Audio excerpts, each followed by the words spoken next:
વડોદરાની ભાયલીની વિબગ્યોર સ્કૂલ સામે દંડનીય કાર્યવાહી કરાઈ। શાળા દ્વારા આરટીઈ એક્ટનો અમલ ન થતો હોવાનું સામે આવ્યું। શાળામાંથી જ ગણવેશ અને પુસ્તક સામગ્રી ખરીદવા દબાણ થતું હોવાની ફરિયાદ વાલીઓ દ્વારા કરાઈ હતી, જે મામલે ડીઈઓએ તપાસ કરાવતા શાળાની અન્ય કેટલીક ખામીઓ સામે આવી। શાળામાં લાયકાત વિનાના શિક્ષકો રાખ્યા હોવાનું તપાસમાં ખુલ્યું। તેમજ છેલ્લા 3-4 મહિનાથી આ શાળા આચાર્ય વિના જ ચાલે છે। શાળાને 30,000નો દંડ ફટકારવામાં આવ્યો છે। જો કે આ અગાઉ પોદાર સ્કૂલ સામે પણ ડીઈઓએ કાર્યવાહી કરી હતી। અધિકારીએ જે રિપોર્ટ આપ્યો તો રિપોર્ટમાં કલમ 17 વિદ્યાર્થીઓને વાલીઓની મરજી વિના દબાણ કરવા માટે, એ ઉપરાંત શાળામાંથી વિવિધ ગણવેશ પુસ્તકો ખરીદવા બાબતે કલમ નંબર 17, સરકારશ્રીના અપાયેલી સૂચનાનું પાલન ન કરવા માટે કલમ નંબર 19, એ ઉપરાંત લાયકાત વિનાના શિક્ષકો અને આચાર્યો પણ નથી, એ કલમ 23, આ 3 કલમના ભંગ બદલ 30,000નો દંડ ફટકારવામાં આવેલ છે। ભાવનગરથી સમાચાર, જ્યાં રેગિંગની ઘટનામાં હજુ સુધી કોઈ ખાસ કાર્યવાહી નથી કરાઈ।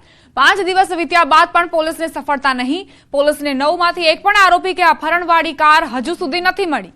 આ કેસની તપાસ જે પીએસઆઈને આપવામાં આવી હતી તે જ રજા પર છે। નોંધનીય છે કે 3 જુનિયર ડોક્ટર સાથે સતત 4 કલાક સુધી રેગિંગની ઘટના બની હતી। ઘટનામાં કુલ 9 વિરુદ્ધ નીલમબાગ પોલીસ મથકમાં ગુનો દાખલ કરાયો હતો।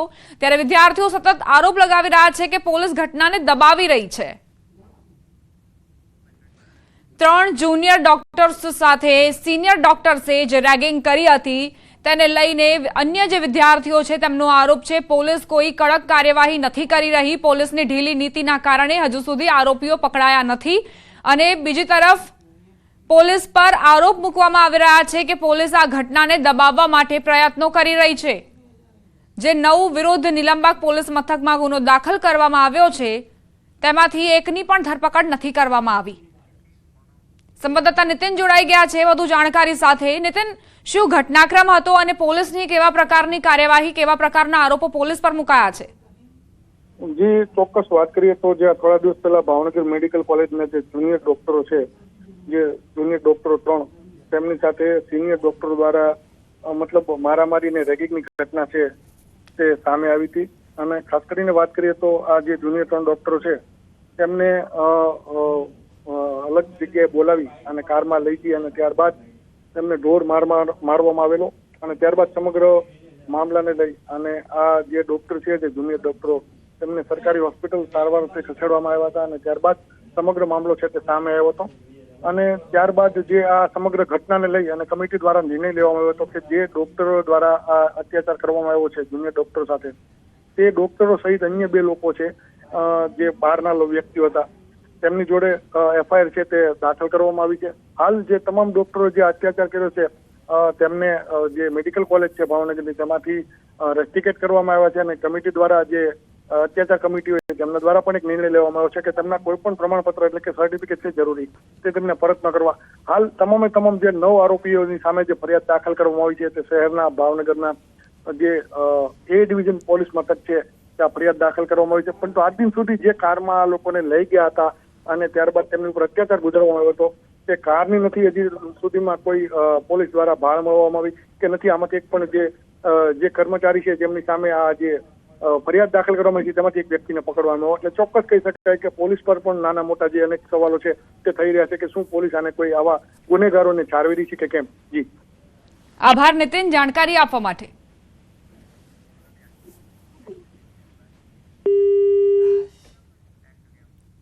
મોરબીમાં બુટલેગરે પોલીસ પર કરેલા હુમલા મામલે કાર્યવાહી કરાઈ। બુટલેગરનું ગેરકાયદે મકાન તોડી પડાયું। 1 ડીવાયએસપી, 5 પીઆઈ અને પીએસઆઈ સહિત 70થી વધુ પોલીસ જવાનોના ચુસ્ત બંદોબસ્ત વચ્ચે કામગીરી કરાઈ। સમગ્ર મામલે મામલતદારે જણાવ્યું કે અનેક વખત નોટિસ આપ્યા બાદ કાર્યવાહી કરવામાં આવી છે। મહત્વનું છે કે હુમલા મામલે 7 મહિલાઓ સહિત બુટલેગર સામે હત્યાની કોશિશ અને રાયોટિંગનો ગુનો નોંધાયો હતો। બનાવ બાદ ઇકબાલ ઉર્ફે ઇકો હાજી મોવર નામના બુટલેગરના ઘરમાં તપાસ દરમિયાન લાકડી, ધારિયા જેવા હથિયાર અને દેશી દારૂ મળ્યો હતો। હાલ પોલીસે બુટલેગર સામે કડક કાર્યવાહી કરી કાયદાનું ભાન કરાવતા ગુનેગારોમાં ફફડાટ ફેલાયો છે। આ એક મકાન આવતું હતું, એને 27 એકે અમે નોટિસ આપી હતી। એ પછી 10/2 એક નોટિસ આપી। ત્યાર પછી અમે ત્રણેય એક નોટિસ આપી છેલ્લી 2 દિવસમાં ખાલી કરવા માટે. જ્યારે આજે 12 તારીખ થઈ, 5 દિવસ એને આપ્યા, 2 દિવસ એને ફક્ત 2 દિવસ આપ્યા હતા અને અમે 5 દિવસ ફરીથી આપ્યા. બરાબર, એ પછી આ ડિમોલિશન કરવામાં આવ્યું. જ્યારે ભટ્ટીની રેડ કરવામાં આવી ત્યારે ધરપકડ ટાળવા માટે આ બધો હુમલો કરવામાં આવ્યો હતો. તો અત્યારે જે કાયદાના મર્યાદામાં આવે એવા સ્ટ્રિક્ટ મેક્સિમમ એક્શન લેવામાં આવે છે અને એક્શનના આધારે એક ઉદાહરણ બેસાડવાનું છે કે ભવિષ્યમાં આવી રીતે કોઈ પોલીસ ઉપર હુમલો ના કરે. પોલીસ પોતાની કાર્યવાહી કરીને જ રહેશે. પોલીસે ત્યારે પણ બુટલેગરને પકડીને રેડ કરેલી છે અને રાતે કોમ્બિંગ દરમિયાન 4 કેસ બીજા પણ કરેલા હતા. રોકાઈશું એક બ્રેક માટે. આપ જોતા રહો ન્યૂઝ 18 ગુજરાતી.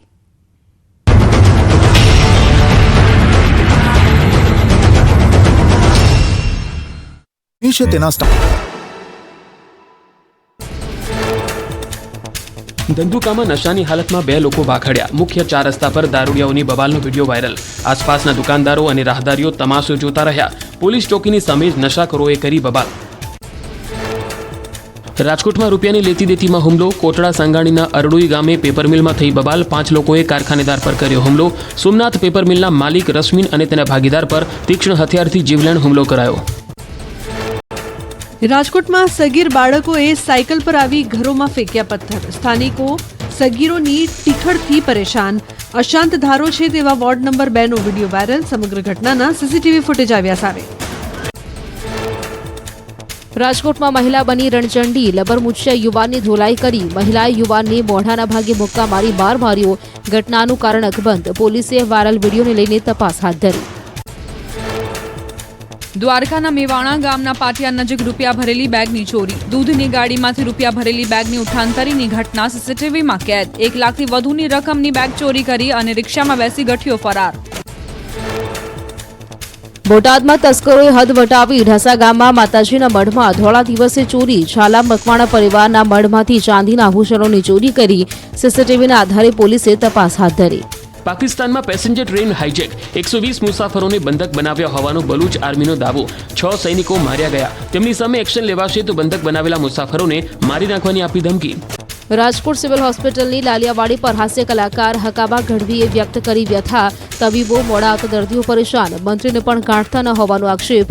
બહેનના અકસ્માત સમય થયેલા ખરાબ અનુભવનો વિડીયો વાયરલ કર્યો. ધારાસભ્ય ડોક્ટર દર્શિતા શાહે હકાબાના આરોપોને નકાર્યા. હોસ્પિટલ સુપ્રિન્ટેન્ડન્ટના હવાલાથી આપી જાણકારી. દર્દીના કારણે સીટી સ્કેનમાં વિલંબ થયો હોવાનો દાવો. દર્દીએ એનેસ્થેસિયા લેવાનો કર્યો હતો ઇનકાર. અમદાવાદમાં ગુજરાત યુનિવર્સિટીમાં એબીવીપીનો વિરોધ પ્રદર્શન. ફી વધારાને લઈને મોટી સંખ્યામાં એબીવીપીના કાર્યકર્તાઓએ હાથમાં બેનર લઈને કર્યા સૂત્રોચ્ચાર.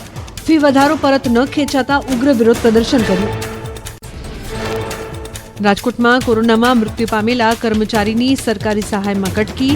પીજીવીસીએલના 2 અધિકારીની ઓડિયો ક્લિપ વાયરલ. 25 લાખની સહાયમાં 10 લાખની કટકી.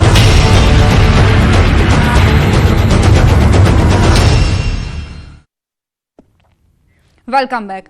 રેલવેમાં અપડાઉન કરતા મુસાફરોને ટ્રેનના અભાવે મુશ્કેલી પડી રહી છે. તહેવાર ટાણે જ બપોરના સમયે ટ્રેન ન હોવાથી મુશ્કેલી સર્જાઈ છે.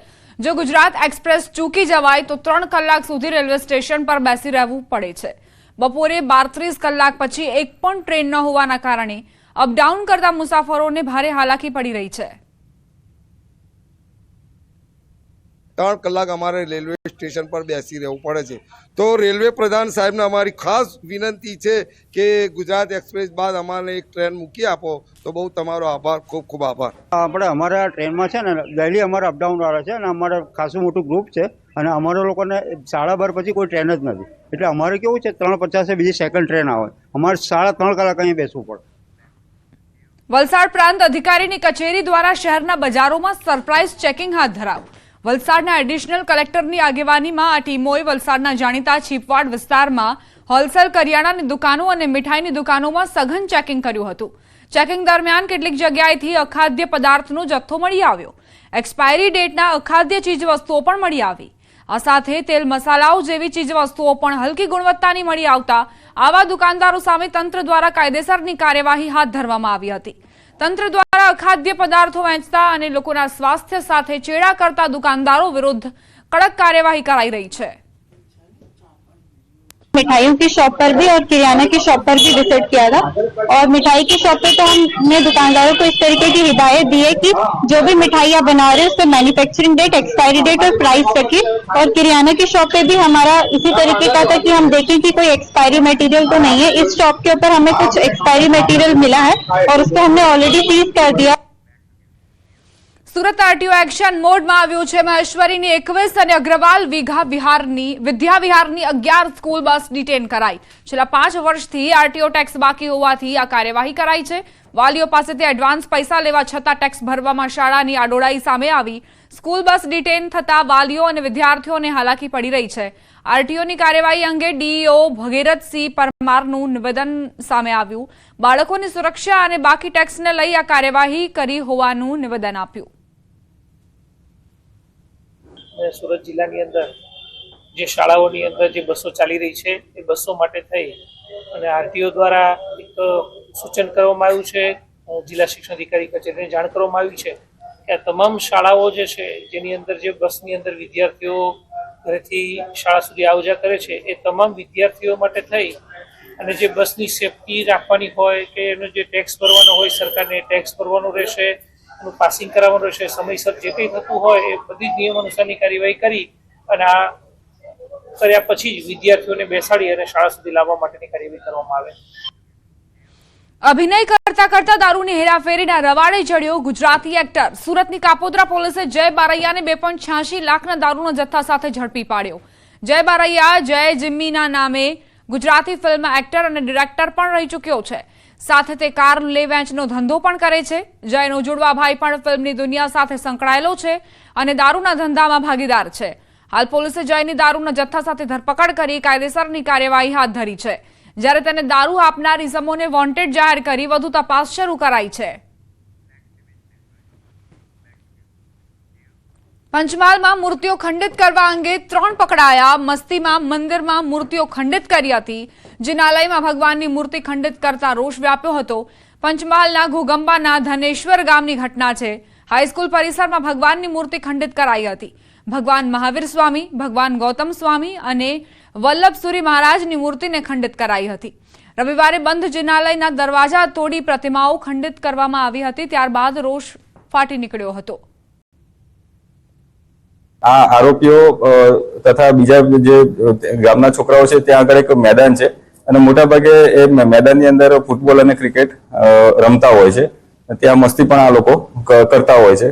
આ દિવસે પણ આ જે 3 આરોપી છે ત્યાં આગળ મેદાનમાં હતા। અગાઉ પણ અને જે ક્રિકેટ રમતા હોય, ફૂટબોલ રમતા હોય છે, ત્યારબાદ એ મંદિરમાં લોકો બેસતા પણ, છોકરાઓ બેસતા પણ હોય છે।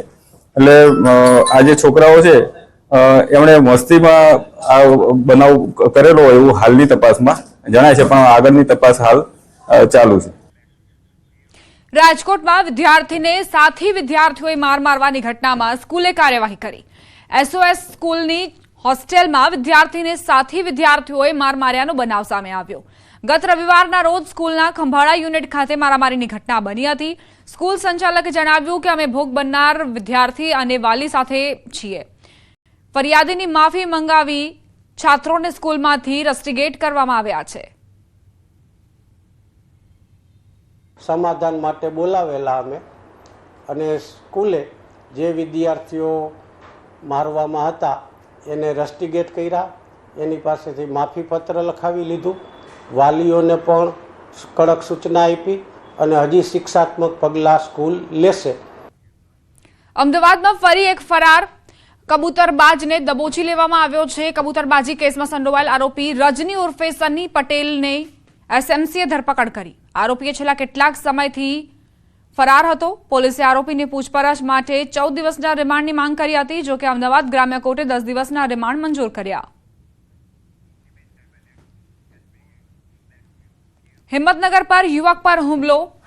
નવીન બ્રિજ પર યુવક પર હુમલાની ઘટના બની। બાઇક પર આવેલા શખ્સોએ હુમલો કર્યો। 4 શખ્સોએ હુમલો કરીને ફરાર થઈ ગયા। યુવકના માથા પર બેટના ઘા માર્યા। યુવકને સારવાર માટે હોસ્પિટલ ખસેડવામાં આવ્યો।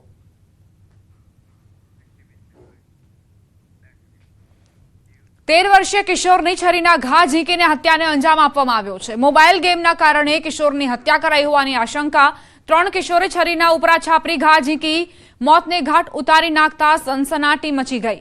બનાવમાં પ્રવીણને ગળાના ભાગમાં તેમજ પેટના ભાગે ગંભીર પ્રકારની ઈજાઓ થઈ છે. ગામના બગીચામાં તમામ બાળકો બગીચામાં રમતા હતા તેવામાં માથાકૂટ થઈ હુમલો કરવામાં આવ્યો. હત્યામાં 3 આરોપીઓ કાયદાના સંઘર્ષમાં આવેલા બાળકો હોવાનું અનુમાન લગાડવામાં આવી રહ્યું છે. તેમ છતાં તેઓને રાઉન્ડ અપ કરી લેવાયા છે. પોલીસે હત્યા પાછળના ચોક્કસ કારણો જાણવા તપાસનો ધમધમાટ શરૂ કર્યો છે. અમરેલીના ધારીના ચાલાલામાં યુવક પર હુમલાનો મામલો. સારવાર દરમિયાન યુવકનું મોત નીપજ્યું. 2 દિવસ પહેલા યુવક પર પાઇપ વડે હુમલો કરાયો હતો. હુમલામાં યુવકના માથાના ભાગે ગંભીર ઈજાઓ થઈ હતી. યુવકનું મોત થતાં મામલો હત્યામાં પલટાયો. મૃતક મિત્રના ભાઈઓ વચ્ચે મિલકત વિવાદમાં સમાધાન કરાવવા માટે ગયો હતો, જે સારું ન લાગતા આરોપીઓએ હુમલો કર્યો. આરોપી ભાવેશ હિરપરા સામે હત્યાનો ગુનો નોંધાયો. ચલાલા પોલીસે આરોપીની ધરપકડ કરી છે. આ સાથે જ બુલેટિનમાં અત્યારે બસ આટલું જ. આપ જોતા રહો ગુજરાતની number 1 news channel news 18 Gujarati.